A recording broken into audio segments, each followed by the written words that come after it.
What's up, y'all? It's your girl, KinaMal, and I'm back with another review. This is my review for Ready to Love. This is season 10, episode 6. So let's go ahead and get into it. But before I do that, I do want to thank everybody who wished me happy birthday, who had taken the time to be a part of my birthday live and showed me support. I truly, truly appreciate it. I know I said this in my Beverly Hills video, but there are some people who don't watch certain videos, so I do want to reiterate that. Again, thank you so much. Mwah, mwah, mwah. So let's go ahead and get into it. Now, it picks up where it left off last week. Remember, we were on a cliffhanger. 2 women were set to go home, and so that was between Rocky, Coley, and Sahara. And so Rocky and Coley got eliminated, in which I predicted, so I predicted right, because it just only made sense. You have, what's his name? Cam, fighting for Sahara. So it just only made sense for them to keep her around. He was fighting for her. He got into it with Fritz about it. So why would they then send her home when it really came down to Rocky and Coley having zero connections with anybody? Eddie was telling Coley that it was just a superficial thing for a lot of the men. They felt like they really couldn't connect with her. She felt like she tried her best. And then so now she's going to find somebody who is really into her, baby. If that's the best that you have to give, I don't know. I mean, unless you have a guy who is strictly set on looks, then you will be successful in that area, because you are a pretty girl when you decide to let the ponytail go and put on some clothes that actually look good. This is the best that we've seen you on your elimination date. Like, make that make sense. But, they weren't into that. I'm happy that the men made the right decision when it came down to Rocky. I do feel like she will find her person, but she was just a little too homegirly, So you put yourself together. You actually do your hair, because it was all fried in the back, girl. I don't know what was going on. Your appearance definitely didn't help. She seems like a very sweet girl, but your connection just wasn't there. As far as Sahara, she's over it, because here she is yet again for the 3rd time in the bottom. And she, it's just shot her confidence down a bit. And Cam is like, well, don't take it out on me. I'm just a messenger. Like, I'm just, I'm fighting for you. She's like, it's not about you. I'm not making it about you. She's just tired of being in this spot. So she's like, don't take it personal. But at the same time, under the same breath, you are taking it personal. You are feeling some type of way about him, because he's the one that's delivering the message. And he feels like you're going to alienate the one person that is here for you, that is vouching for you. If those men are not into you, then you don't need to put your focus there. And I totally understand where Cam is coming from, because, yes, I understand where Sahara is coming from being in this position so many times. But you do need to take heed in what the guys are saying, because you can be a lot. You can be a lot. You do give off homegirl vibes at times and all of this. And so you have to really self-reflect and understand where the guys are coming from, or, just see it from their side. But she can't see it. She said she don't want to talk no more. She don't want to be here. And so you say these things, Sahara. Are you saying you don't want to be there in the moment, or you no longer want to be in the process? And it seemed like Cam was trying to get some clarity or some clarification, and she really wasn't giving it. So, sis, what you want to do? Because, I wouldn't be mad if you decided to self-eliminate, because I have a feeling that you're going to be back in this position yet again when the men have power again. So, yeah, what is it? But Cam is just kind of turned off by the way that she's handling this whole thing. So you definitely pushing him into Rose's arms. Oh my gosh. The fashions. Come on now. This is going to be a complaint every week. Okay. I already know this. We down at the ladies' lounge, the ladies' vault, whatever you want to call it. Deanna, girl, that corset, see-through mesh shirt, skirt combo, girl, what was that? You look a mess. No, ma'am. And Angie, did you take over the drunken ponytail since Coley got eliminated? Because she came in there with a drunken ponytail too, and looked like she just was out running some errands. Is it Kiera? Girl, your outfit choices are starting to piss me off as well, because the pairings are just not pairing.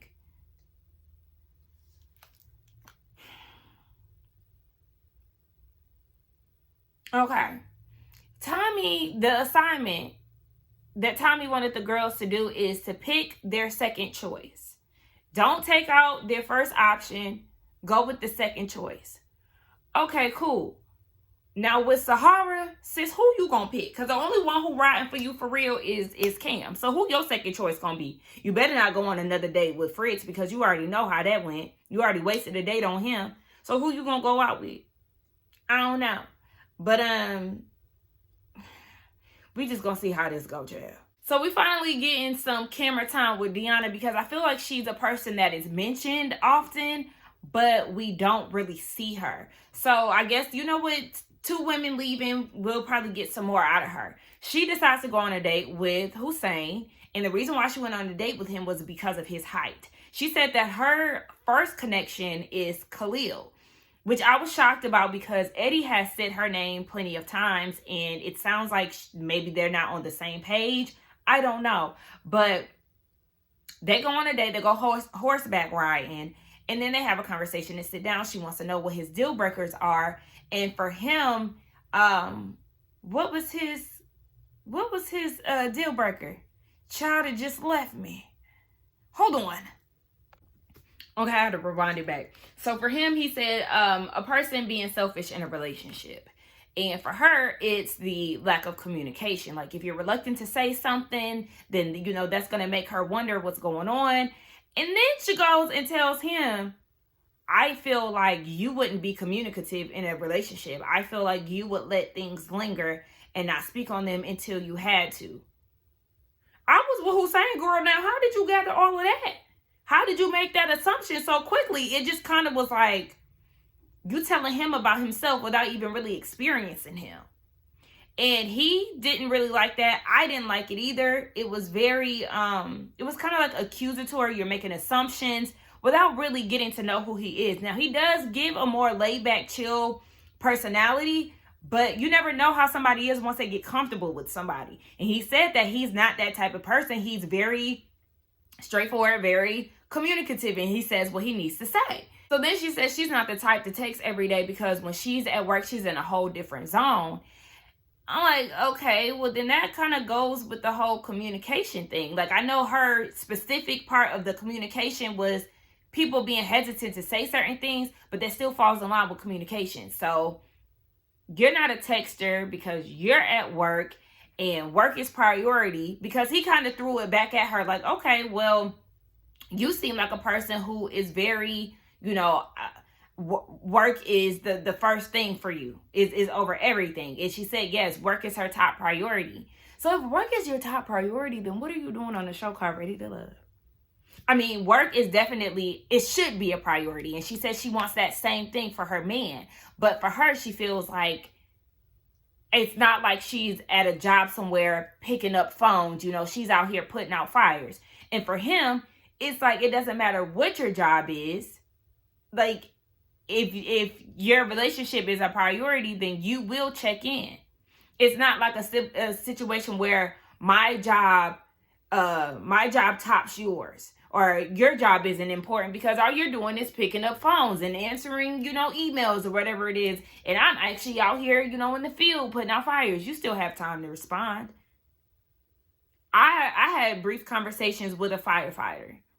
I forgot how I met him. But yes, I was in communication with a man who was a firefighter. That man was on the job and sent me a picture of an accident. Like, girl, no, you can definitely still work and communicate with your partner. It's all about the time and effort that you put into it. And if you feel like you're in the zone at work and you are too busy to respond, then it's like, well, maybe you should focus all of your attention on work. Because if you can't find a balance, then girl, what are you doing here? Are you truly ready to love? So I wasn't mad at him for saying, you know, at this point, I feel like we are not compatible. There you go. Boop. There's that honesty and that straightforwardness that she said that you lacked. Or she assumed that you lacked. So yeah, let's move on. Deanna, girl, I don't know. The first thing was with Cam and your dismissiveness of him. And then here we are seeing you interact with Hussein, and you were very, you know, it did kind of give off an attack, because that's how he felt. Again, it was very I'm giving these assumptions of you. Maybe it might have been even a bit of projection. Girl, I don't know, but I'm not liking what I see, girl. And this is something I just randomly thought about, right? I was on the phone with my best friend the other day. We was talking about this show.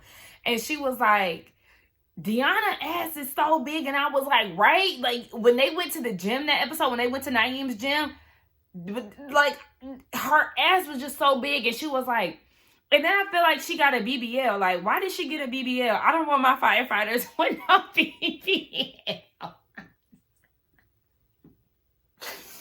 I said, wait, what? It was so random to me, but she was dead ass like, no, I do not want my firefighters with no BBL. Now, she is already, you know, like a statuesque woman with, you know, big features. You know, she voluptuous. She got body yaddy. And if she did get a BBL, because that ass is so dimensional, I do feel like, girl, that was overkill. Like, you definitely don't need all of that, especially when you already have like a lot of weight and a lot of equipment that you got to carry as a firefighter, and you go and carry all of that ass. Girl, how you gonna be running up, you know, flights of steps trying to get down, you know, trying to get up to the fire and all of that? That's a lot. That's a lot of baggage, girl. If it is a BBL, you might need to take some of that ass out. But because of her attitude, I am starting to feel like Deanna might need to be on the chopping block, because, girl, that attitude is off-putting. All right, so moving on to Tay. Now, Tay, girl, your decision-making skills is becoming a bit iffy for me, okay? Because she has Naeem over. She said that her connection with Cisco is rocky or whatever, so she has Naeem over. And for him, he feels like, yes, Cisco had opened up to me about his problems with Tay, but baby, this is ready to love, okay? It is what it is. So they sit down and eat, and she said she was a little hesitant with the whole 5-kid situation, but she sees that he's a good dad, and he's like, yeah, I always think, you know, who would want me with all of this I got going on? But the more he's healed, the more he has attracted, you know, certain energies and things. Tay, girl, you done went from this man who is unstable at the time, and then you go and get with this man, or, you know, you've gained interest in this man with 5 kids and 3 baby moms. Okay. Consider what's going on. If you're somebody who wants to get married and have kids, it'd be different if Naeem got with somebody who already had kids and, like, doesn't want anymore. Then it's like, okay, you know, whatever. But if you looking to start your own family, girl, this is not the route that you want to go down. No ma'am, no ma'am, no ma'am, no ma'am, no ma'am. Naeem seem real cool, but no ma'am. So then they play this game, like they're asking each other questions. And the first question was, do you watch porn? Too much, too much, too much. Everything is very sexual on this show. And it doesn't matter what season you're on. The questions always tend to lead with sex in the forefront. She was like, yeah, no. He was like, okay, well, we'll place that for a later date. Yeah, because what are we talking about here? I'm not answering that. So he asked her if she was ready to be in a long committed relationship. She said yes. With her job, you know, people being a nurse, seeing people at the end of their lives, she just wants to be surrounded by love, and she likes the connection that they're having. He said there's a lot of flirtation, there's physical attraction. She feels a little weird because she still has this thing with Cisco. Girl, if you don't go in bond with Khalil, what are we doing here? Like, I mean, the vibe was definitely there between them. I'm not mad at it, but Khalil, if it ain't Khalil, then the girl, what are we doing? What are we doing?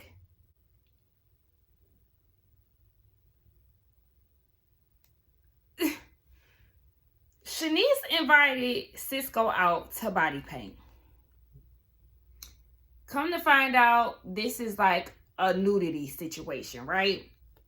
And so Cisco was like, if you was trying to take my shirt off, you know, take me out my shirt, then you should have just said that. I said, she don't even need to say that, because you're going to volunteer partial nudity regardless, okay? You are willingly going to willingly and unwillingly going to take that shirt off at any time.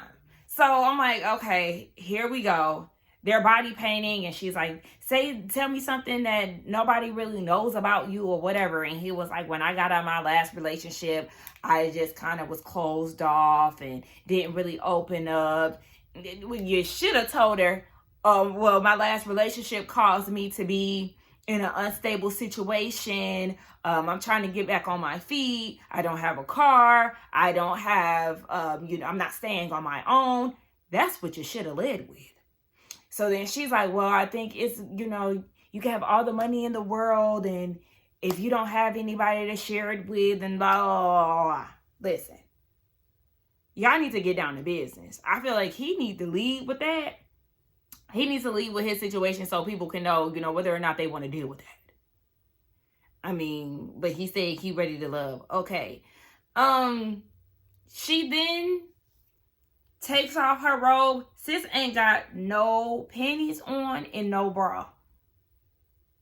Now, she said that this is how she is at home. 9 times out of 10, she doesn't have any clothes on. She likes to promote body positivity and all these good things. I understand that. I understand, okay?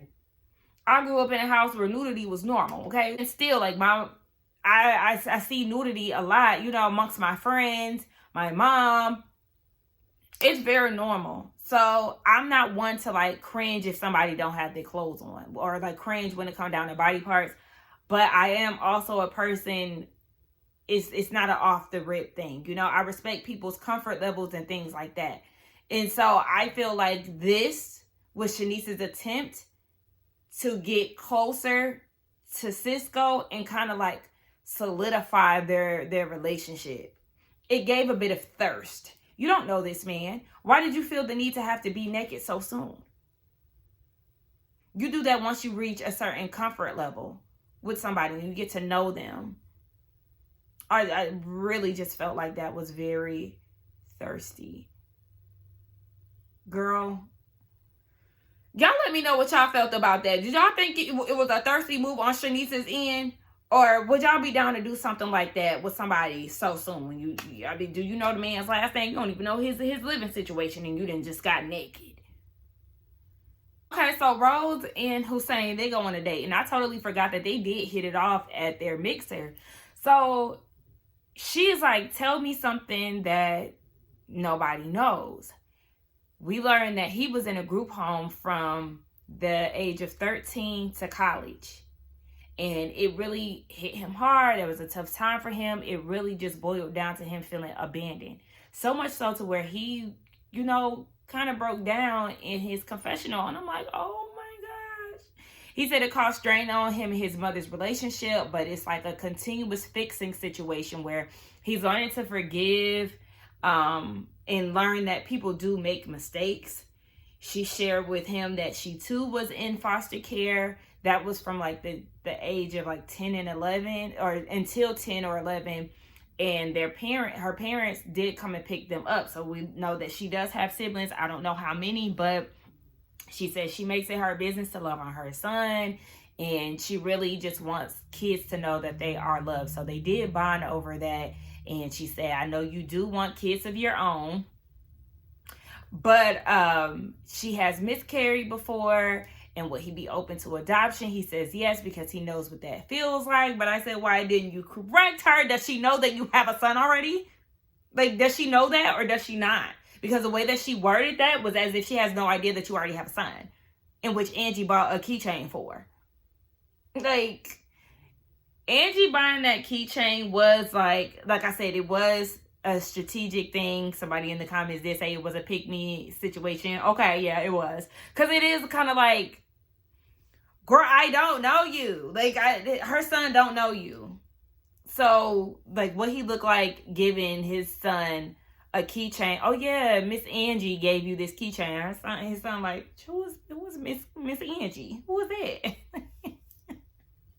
I don't know, but this whole date situation between him and Rose was nice. Rose was like, I just want to love on him. I just pump the brakes, girl. We know you like to, cater to your man and all of that, but girl, I need y'all to start steering clear and slowing the roll, okay? And see how the the getting to know each other goes, because it is so easy for us to hear, you know, these sob stories when it come down to men and just want to give them the world.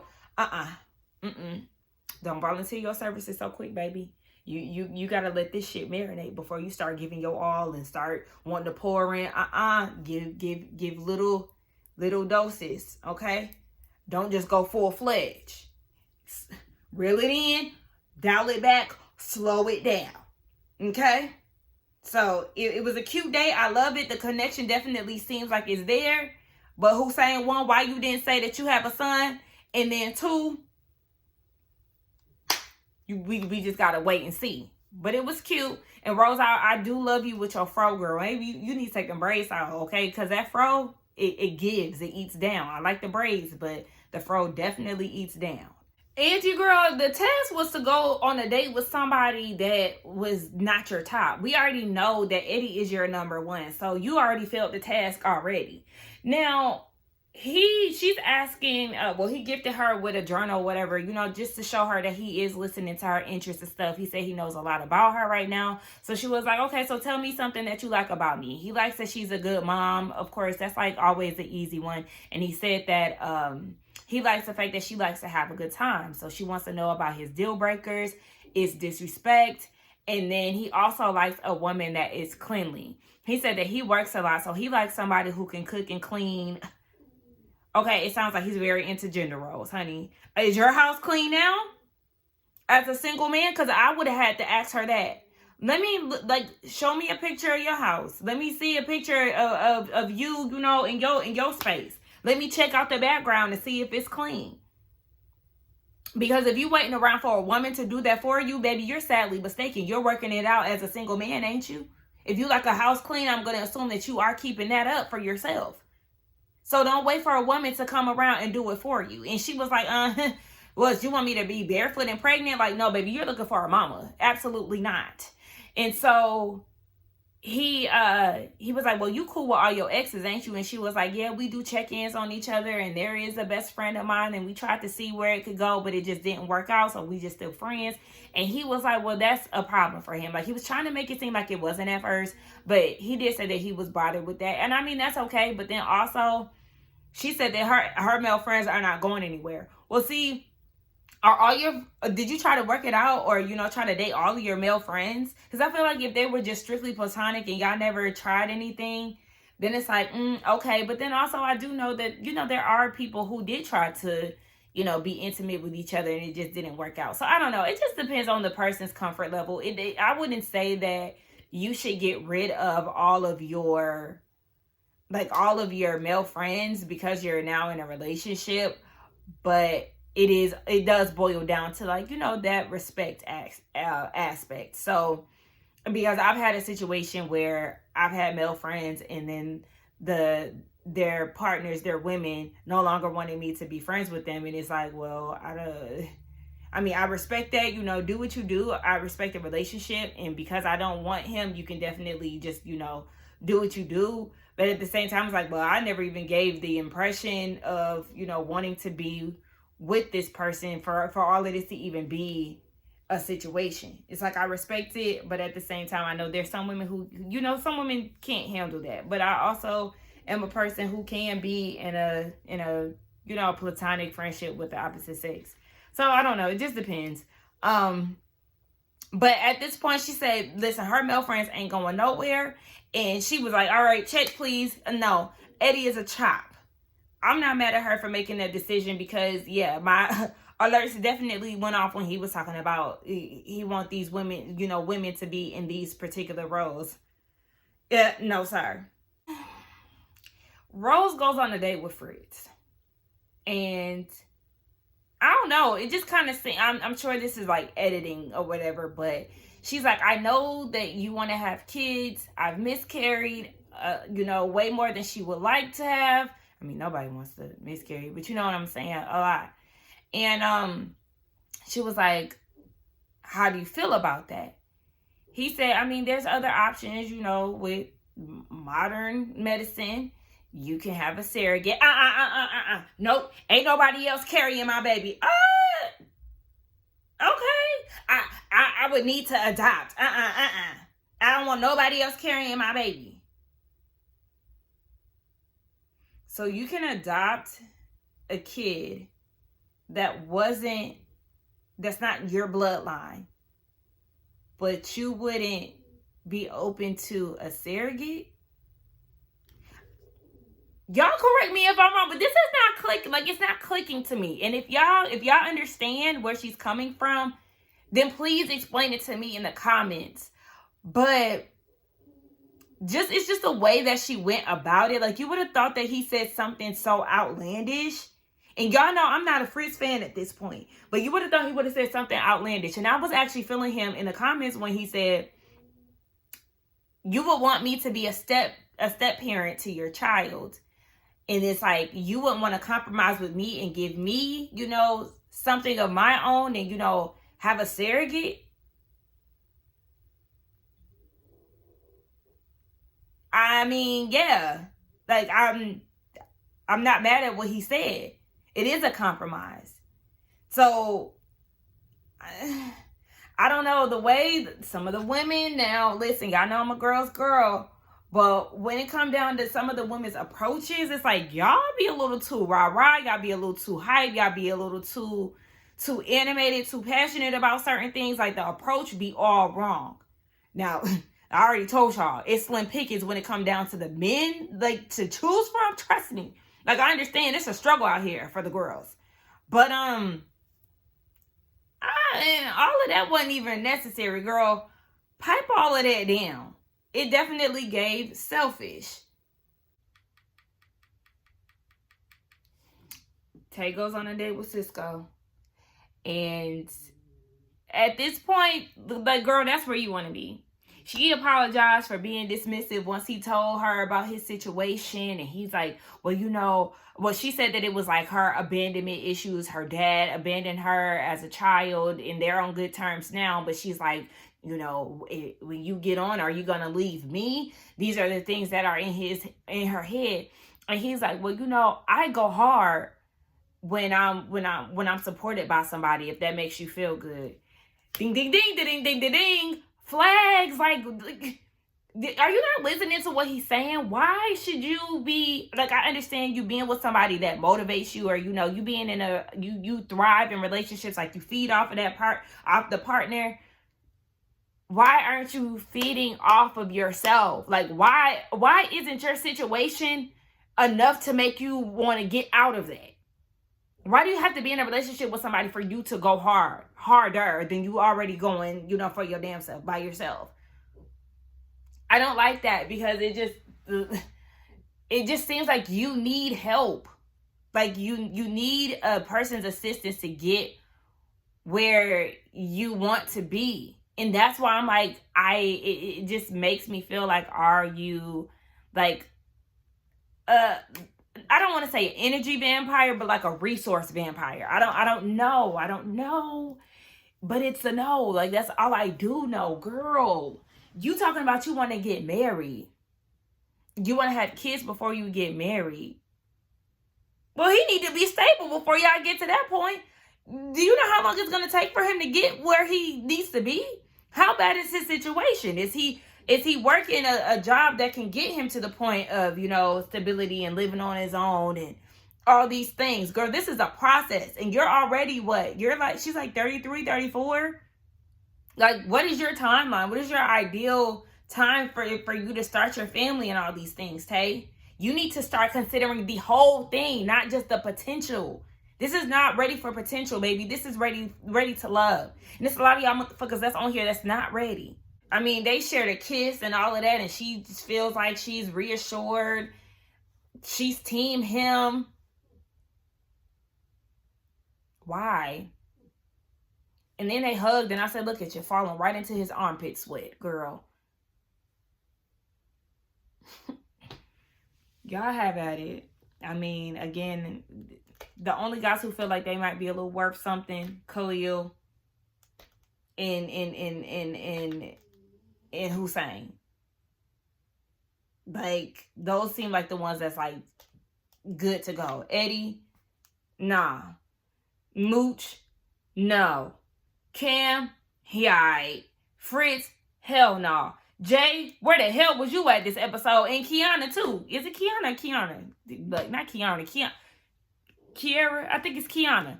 Girl, where was you at? Y'all pissing me off. Tay, you're pissing me off. And at this point, I know that your picker is definitely off. So we get down to Tommy's vault lounge, whatever. And I'm getting mad at this point.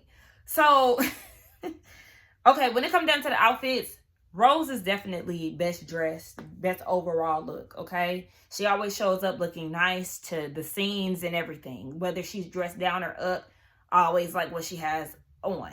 Down to, you know, the hair. It doesn't seem like she's like heavy into makeup, which is fine. But like, you know, from head to toe, Rose got it down pat. She's definitely the girl for the job. Tay, at this point, I'm realizing she's hit or miss. I'm not in love with all of her outfits. Yeah, just not in love with all of them. Chenise dressed like an Instagram baddie.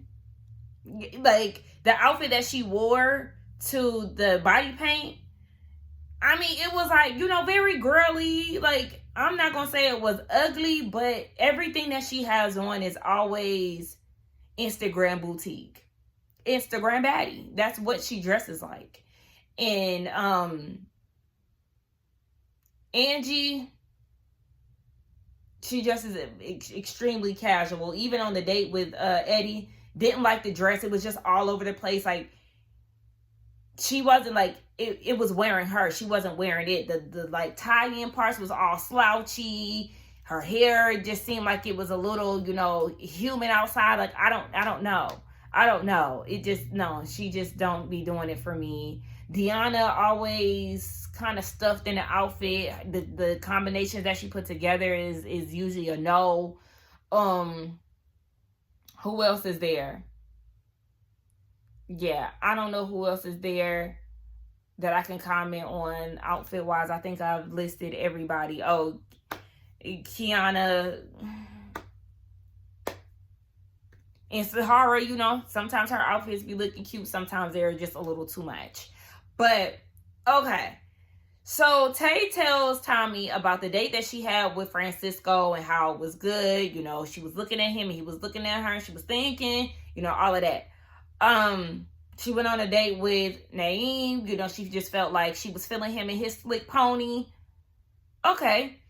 And they just went into like, well, Chenise told her situation with Cisco and how they went on a body painting date. And she said they were naked. No, you was naked. He had his shirt off, which he always got his shirt off. But yeah, she was naked. She said, look, you told me to do me. I did me. Y'all seen me naked too. So apparently the ladies seen her naked. They like, all right, whatever, floats your boats. And she was like, yeah, we had a good date. And he was, we were getting deep. And Taya's like, oh, so y'all had a date. And at this point, this is making her feel some type of way because she ain't know nothing about this. And then Cisco was already trying to figure out whether he was going to have a conversation with her about it or not. So, yeah, she ain't really feeling this. So, I'm sure she's going to bring this up at some point. She's definitely salty about it. So, instead of, like, getting the other ladies' perspectives on the dates that they went on, they just cut all of that out and went into who they were not interested in. I would have liked to hear the other, you know, Rose's experience. She went on a couple dates this episode. How Angie was feeling. Well, I guess she's probably going to bring that up about who she's not feeling, but whatever. And then we didn't see Sahara on a date with anybody. Yeah, there was definitely, we didn't see Jay. We didn't see Kiara. We didn't see Sahara. I'm trying to figure out who else we didn't see. We didn't see Cam on any dates. So yeah, there was a lot of people MIA this episode. But Deanna said that she is not interested in Hussein because he tried to compare her work, her firefighting to paperwork. No, that's not what he did. His whole thing was, regardless of whatever job that you have, one, you shouldn't dismiss or downplay anybody's job because a job is a job. And then two, don't try to make it seem like your job is just, you know, is more important than anybody else's. Like, that was the premise of the conversation. It wasn't him trying to water down your profession, because that wasn't the case. He was saying that you shouldn't water down somebody else's occupation because of what you do. Like, shout out to your job, but don't try to minimize somebody else's. girl, don't try to twist the story. No, ma'am. No, ma'am. It's just further pissing me off. Okay, so Rose is like, with this whole Hussein thing, they are connecting, and she, you know, they have gotten deep. So he's good with her. So then Angie is like, you know, for me, it's hard to say, but Eddie, his non-negotiables are, you know, they don't align. And I do appreciate that about Angie, because she does seem like somebody who means what she says. She said that she wasn't going back down the road that she experienced with her ex-husband taking control and all these things. She said she wasn't going back there. So when she starts seeing glimpses of that, I guess, with Eddie, she was like, yeah, baby, that's a chop. And I can respect that. So you definitely get some points with me, Miss Angie. And so Sahara, well, Tay is like, you know, with Eddie, nah, I just kind of feel like he always talking about partying and stuff, and it just kind of seemed sexual. So it wasn't a connection there for her. And Sahara was like, yeah, you know, I'm not really connecting with him either. Sahara said that she feels like Eddie isn't here for love. And then here come Deanna, for you. Yes, I am speaking for me. This is my experience. I don't need you to reiterate that for me. And also, Deanna, you didn't have the same smoke for Angie nor Tay. So where is this unwarranted energy coming from with Sahara? She's sharing her experience, and that's how she could speak to. So if you're bonding with him, that's perfectly fine. However, that's not her story. Like, I didn't understand where all the hostility was coming from. But sister girl, you're on the chopping block for me. I don't like her energy at all.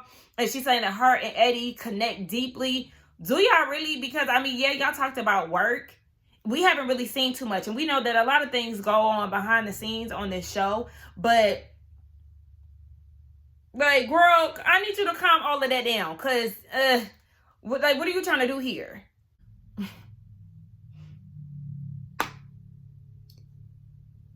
The girls are in danger. And at this point, they're their own worst enemy. Because this was a mess. So Kiera was like, yeah, I'm not into Fritz because of the whole polygamy thing. Like, this is what he wants. Despite what he's saying that he's not saying, I mean, despite him saying that he's not into it, this is exactly what he wants. They even showed a flashback of him in the kitchen with the women talking about, oh, I manifested this. Exactly. This is what you want. So then when Fritz gets mad because the women are bringing it up, they're going off of what they see, what they heard, and everything else. Like, they did not pull this out of thin air. Fritz is trying to gaslight the girls, and it's pissing me off. So she said that that's not the route that she wants to go. Okay, cool. Sahara was like, yeah, he told me that he was playing games when I went on a date with him. He was playing games at first, but now he's serious. You got Deanna ad-libbing, trying to make it seem like an issue. And then Chenise was like, yeah, I was waiting on you to tell the whole story. That is the whole story. And that is exactly what happened. He said that he was playing at first, but now he's serious. Chenise, well, when I talk to him, we have a deep connection. It doesn't matter. Like, y'all are getting riled up for people sharing their opinions.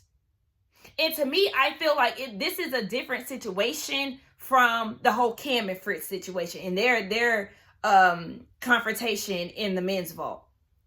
Fritz was actually trying to rally the troops and trying to, you know, get Sahara out for his personal gain.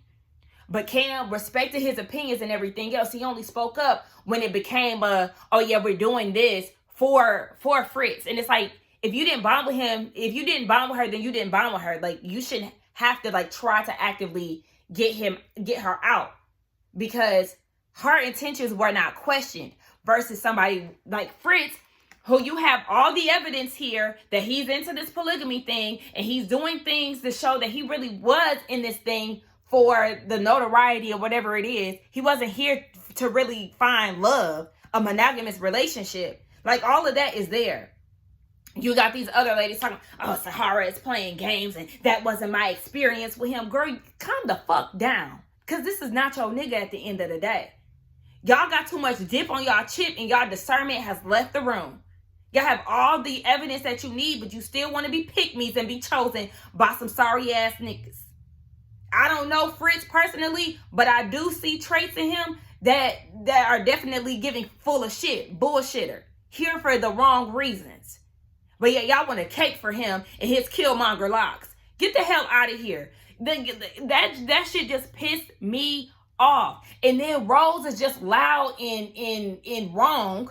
Like, oh yeah, and he this is a game for him and putting it all on the table. I learned that he wants to be he's team surrogacy. And ain't nobody gonna carry my child. Girl, what? Team surrogacy is not the same as team polygamy. Like, it's not the same. It's not. Somebody wanting a surrogate, what's wrong with that? Women do that for health issues and everything else. What's wrong with that? Polygamy and you're monogamous, I can see why you would have an issue with that. But girl, you thought you ate with that statement. You thought that you was going to rally the troops with that, and it fell flat for me.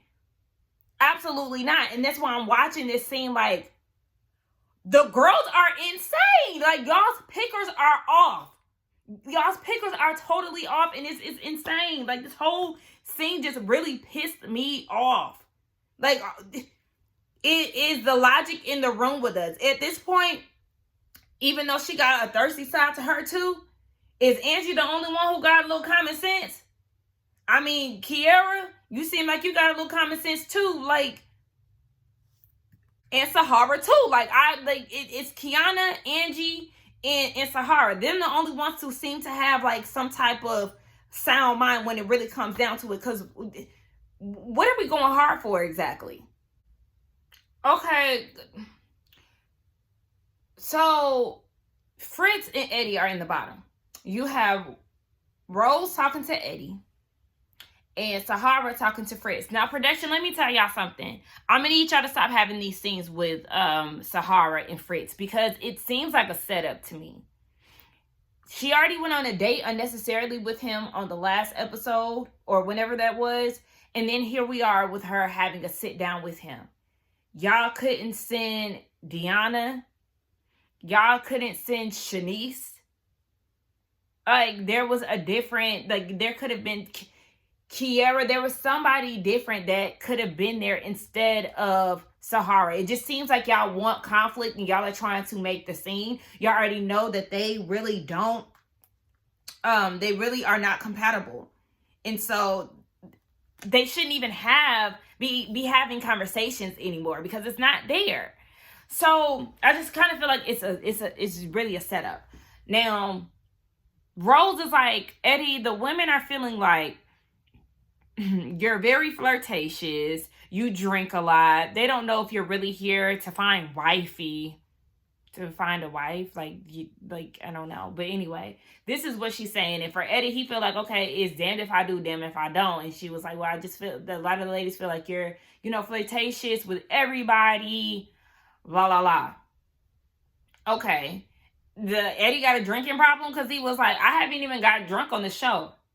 Yet. Wait, huh? Okay. So then Sahara is like, how serious, she's talking to Fritz.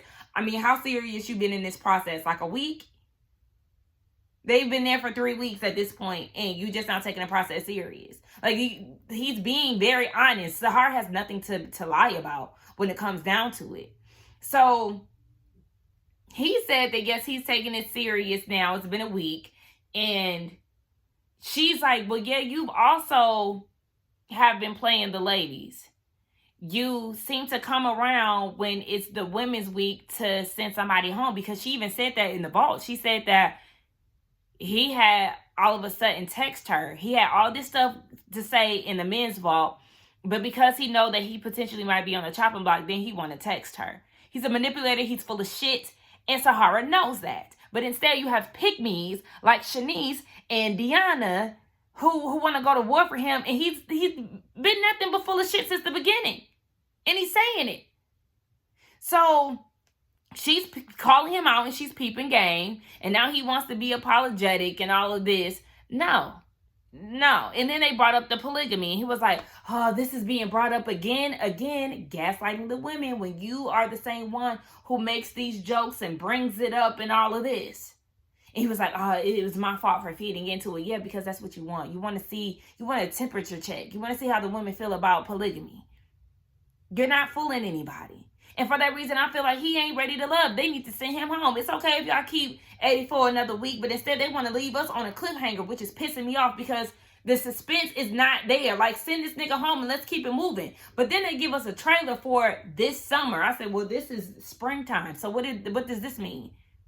Are we about to get half of the season now and then the rest later? I'm not understanding. So I was looking through. They gave us a trailer for what's to come. And y'all know I'm looking. I'm like, do I see Eddie anywhere? Do I see Fritz anywhere? I can't see nobody. I also peeped that I didn't see Naeem throughout this process either. So did he self-eliminate at some point? Did he have a situation going? Like, I don't know. But I did not see Naeem. I seen everybody else. I seen Jay and his Haitian braids. But I ain't see Naeem and his slick pony. So, I don't know. We also didn't see Khalil this episode either.